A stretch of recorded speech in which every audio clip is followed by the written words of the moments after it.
Bom dia, estamos começando o programa Médico da Família. Hoje, 10 de março, segunda-feira, vamos iniciar esta semana falando sobre insolação. Você sabe quais são os sinais de insolação? As causas, os cuidados e o tratamento? Vamos verificar tudo, o que é mito, verdade.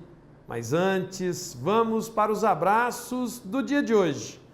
E eles vão para Antônia Severina Costa, da cidade de Bandeirantes, que está aniversariando no dia de hoje. Um abraço, que Deus te abençoe sempre, muitos anos de vida. E a vocês, moradores de Bandeirantes, o nosso respeito e o nosso carinho. Também um abraço especial para a dona Nimaldalves de Jesus, lá do bairro Bosque da Saúde.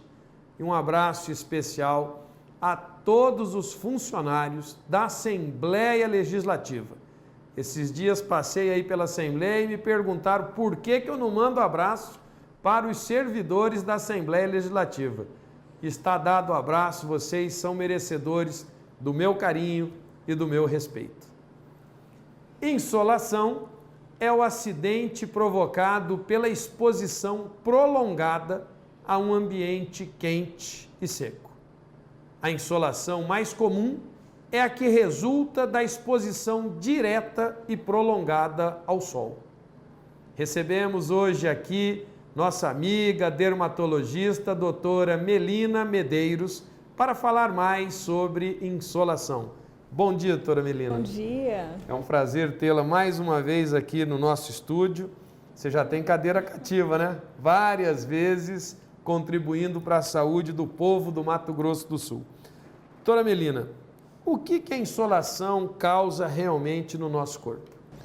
Então, insolação é um distúrbio que ocorre no mecanismo de regulação da temperatura do corpo.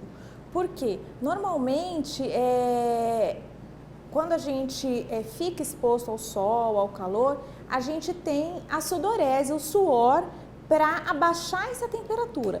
Então, existe uma quebra nesse mecanismo desse controle da temperatura e, com isso, há um aumento da temperatura do corpo. Isso daí acontece quando a pessoa fica exposta ao sol ou exposta, às vezes, num ambiente muito quente. A grande maioria das vezes, aqui no Brasil, é por exposição prolongada ao sol mesmo. Quer dizer, então, a gente pode ter um caso de insolação que não está diretamente exposto ao sol.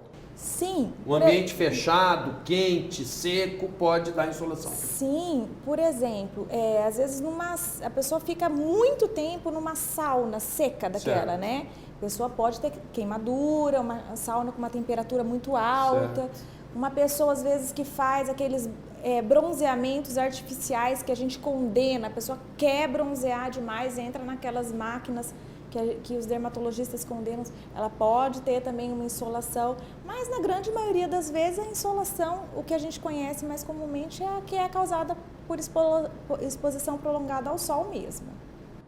Quais seriam os riscos? Vamos ver o que é de risco que a insolação poderia causar nas crianças e nos adultos, nos idosos, por exemplo. Então, esses extremos de idade, a criança e o idoso, eles são mais predispostos à desidratação, né? Então, eles são os maiores, são os que a gente tem que tomar mais cuidado, né? Quando o clima está muito seco e muito quente e há uma exposição ao sol também. Por quê? Por conta da desidratação. E essa insolação vai ocorrer antes nesses dois extremos de idade. Nós tivemos aqui em Campo Grande uma tragédia. Falo tragédia porque chorou todo mundo ficou solidário ao pai. Ele esqueceu a nenezinha na cadeirinha. Né? Você que é mãe sabe que a tragédia tomou conta, foi uma comoção.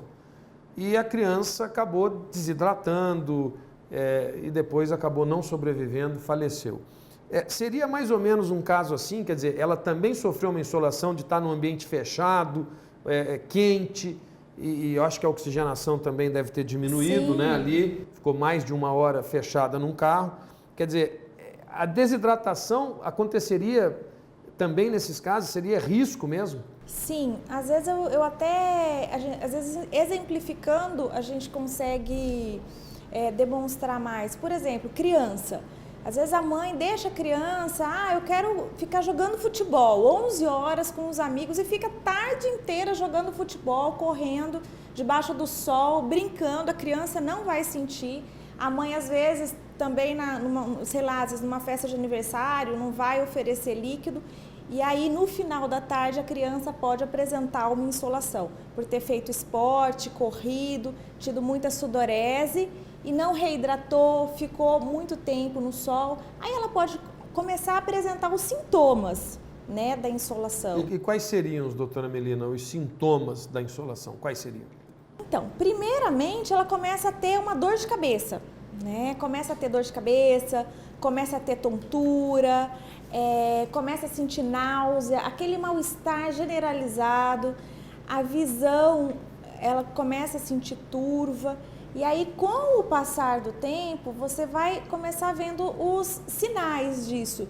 Que aí você nota, coloca a mão na pele dela, que vai estar avermelhada, você vê que é um aumento de temperatura. Quer dizer, a sudorese que às vezes ela teve não foi capaz de resfriar a temperatura do corpo dela. Aí ela começa a ter aumento da temperatura, pela desidratação que ela às vezes está tendo, ela começa a ter aumento dos batimentos cardíacos, náusea, vômito, vários outros sintomas e sinais associados a isso, né? Podendo, inclusive, levar à morte. Sim, com certeza. Ela pode ser levada à morte. Ela pode começar a ficar primeiro quase desmaiada, né? E aí isso daí pode sofrer uma parada com deficiência, dificuldade respiratória, e aí isso daí pode levar a uma parada cardíaca, cardiorrespiratória, pode levar à morte. Como vocês veem, realmente o caso é preocupante. Fique com a gente, porque no próximo bloco vamos continuar falando sobre insolação. É rapidinho, já já voltamos.